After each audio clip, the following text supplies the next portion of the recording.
Hi అండి, welcome back to Edunine career guidance and Josh innovations. మనం IIT series అయితే already start చేసామండి. ఇప్పుడు ఆ సిరీస్ లో భాగంగా Indian institute of technology Jodhpur గురించి పూర్తి డీటెయిల్స్ ఈ వీడియోలో చూద్దాం. సో అలానే క్యాంపస్ సంబంధించిన ఎస్టాబ్లిష్మెంట్ ఎప్పుడు, ఎలిజిబిలిటీ ఏంటి, కట్ ఆఫ్ ర్యాంక్స్ ఎలా ఉన్నాయి, అలానే క్యాంపస్ సంబంధించిన ఏ కోర్సెస్ ఉన్నాయి, వాటి ఇంటేక్ ఏంటి, ఫీ స్ట్రక్చర్ ఎలా ఉంటుంది, హాస్టల్ ఫెసిలిటీస్ ఏంటి, ఇన్ఫ్రాస్ట్రక్చర్ ఎలా ఉంది అనేది కంప్లీట్ డీటెయిలింగ్ ఈ వీడియోలో చూద్దామండి. సో ఈ వీడియోని చూస్తూ ఇంకా మా ఛానల్ సబ్స్క్రైబ్ చేసుకోకపోతే సబ్స్క్రైబ్ చేసుకోండి. అలానే పక్కన ఉన్న బెల్ ఐకాన్ ప్రెస్ చేయండి. మాకు సంబంధించిన ప్రతి ఒక్క అప్డేట్ మీ వరకు వస్తుంది. సో ఈ క్యాంపస్ సంబంధించిన డీటెయిల్స్ ఒకసారి చూద్దాం. ఈ క్యాంపస్ ఎస్టాబ్లిష్మెంట్ వచ్చేసి 2008 లో అయితే ఎస్టాబ్లిష్మెంట్ చేశారండి. దీని NIRF ర్యాంకింగ్ వచ్చేసి 27th ప్లేస్ లో అయితే ఉంది. క్యాంపస్ టోటల్ 852 ఎకర్స్ తో అయితే ఉందండి. ఈ క్యాంపస్ లొకేషన్ విషయానికి వస్తే Indian institute of technology Karwar Jodhpur లో అయితే ఉంది, రాజస్థాన్. పిన్ నంబర్ వచ్చేసి 34203 అయితే ఉంది. సో ఈ క్యాంపస్ సంబంధించిన ఎలిజిబిలిటీ విషయానికి వస్తే 10+2 ఇంటర్ అయితే కంప్లీట్ చేసి ఉండాలండి. With physics, chemistry, mathematics subjects అయితే చేసి ఉండాలి. సో అలానే JEE mains and JEE advance అనేది మనం క్వాలిఫై ఉండాలి. సో ఈ క్యాంపస్ సంబంధించిన ట్రాన్స్పోర్టేషన్ విషయానికి వస్తే బై ట్రైన్ అయితే మనకి జోధ్పూర్ రైల్వే స్టేషన్ నుంచి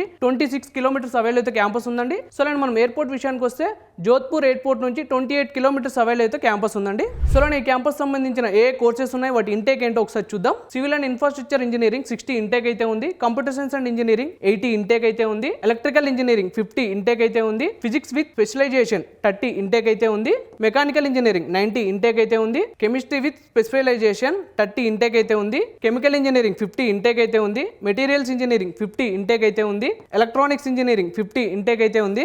artificial intelligence and data science 70 intake అయితే ఉంది. బయో ఇంజనీరింగ్ 50 ఇంటేక్ అయితే ఉందండి. ఈ క్యాంపస్ సంబంధించిన టోటల్ ఇంటేక్ వచ్చేసి 16 ఇంటేక్ అయితే ఉంది. సో వీటిలో మీరు ఏ కోర్స్ సెలెక్ట్ చేసుకున్నా ట్యూషన్ ఫీ మాత్రం 2 lakhs ఉంటుందండి.